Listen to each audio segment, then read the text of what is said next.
Good to have you with us. Thanks for tuning into another edition of Investor's Guide, a show where we guide you and help you on how you can make your money work for you.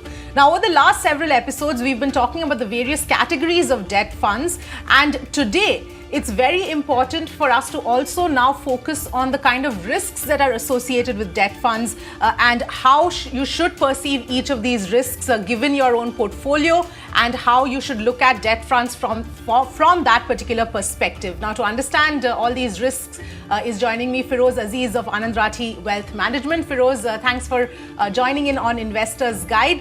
Feroze, this is a very important topic in my view, because debt funds have this perception that they are not risky at all, and very often, people invest with that attitude and then realize that they have been subject to risk. And we've seen off late what's happened in different categories of debt funds where investors have been caught completely off guard. So from that perspective, it's very important to discuss the various risks associated with debt funds. So let's start off with the first and important risk, which is the interest rate risk. What is this risk? Which are the funds that are impacted by it, and how should an investor look at it?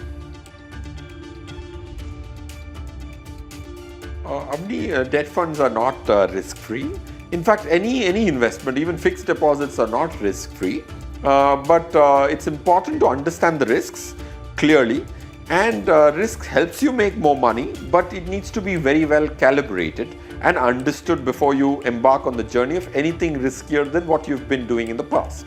When it comes to debt funds, all the 16 categories may have these three risks: interest rate risk, credit risk, and liquidity risk, in different magnitude.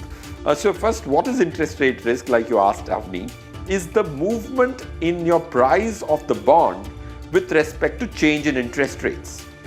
If interest rates go up, the bond prices go down, and vice versa. This phenomena of change in bonds price, or in turn the NAV of the mutual fund with change in the interest rate in the marketplace, is called interest rate risk. Why does this happen? If you have lent money to a corporate, let's assume 10 lakh rupees at 8%. If interest rates go up to 10%, then you have locked yourself only 8%. So the bond which you have is not going to be worth so much, because everybody else in the marketplace is enjoying a 10%, but you're stuck with a bond which only gives you 8%. So this bond will have a decrease in price. This phenomena of change in bond price with interest rates is called interest rate risk, and all categories have this in different quantums, highest being long-term funds, which have the highest interest rate risk, and overnight funds have negligible or no interest rate risk. In the descending order, if I have to read a few of them, long duration has got the highest interest rate risk. Gilt funds have the second highest interest rate risk. Medium to long duration funds have the third largest interest rate risk, and liquid funds and overnight funds have negligible interest rate risk. Right.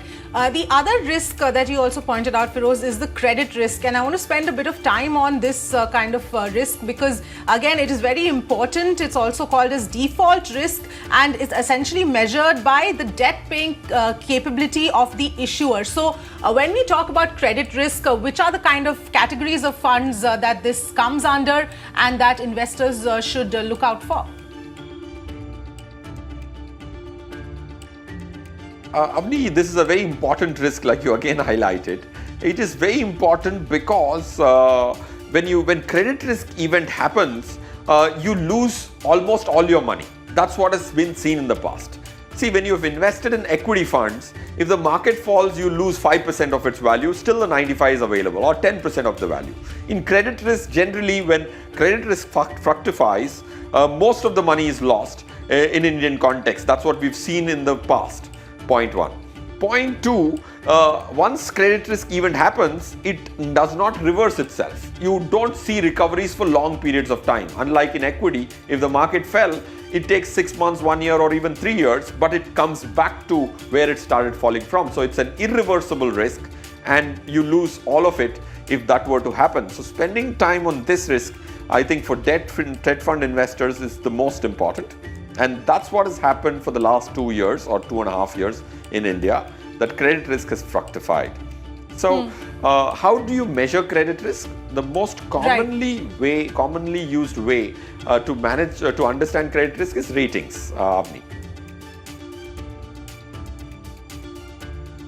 Okay, and just to take that point forward, Feroze, when we talk about ratings, as far as government securities go, the credit risk is negligible. But when we talk about corporate entities and the securities from corporate entities that are used in these kind of funds, we see, AAA ratings, and then it goes on that way. But in the past, we have seen even securities which have a AAA rating then defaulting. So how do you protect yourself from, things like that?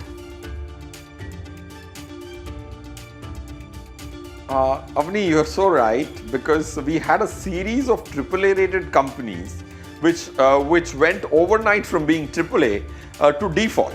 I think that's been quite ironical to see credit rating agencies not reacting soon enough, because that's the guiding principle on which lakhs and lakhs of investors have invested and entrusted their hard-earned money. So I think there has been a lot of regulatory change in terms of the credit ratings agencies itself. So I hope that predictability, which is what the rating agencies are expected to give the investor, happens much better in the future. And I'm hopeful. Point two is, like you said, the government papers, or when you lend to your government, central government, the risk is lower because the government has the right to print money in rupees and give it to you. So credit risk is lower in government papers. State development loans also are lower on credit risk because there's state government backing it. But I think if you took a portfolio and created a debt fund portfolio which has 60%, 50 to 60% lent to government, and 30, 40, 50% lent to AAA companies, I think that will be a very, very safe portfolio creation on the debt side, and you don't have to worry, and you can have sleepful nights after having created a mix this way.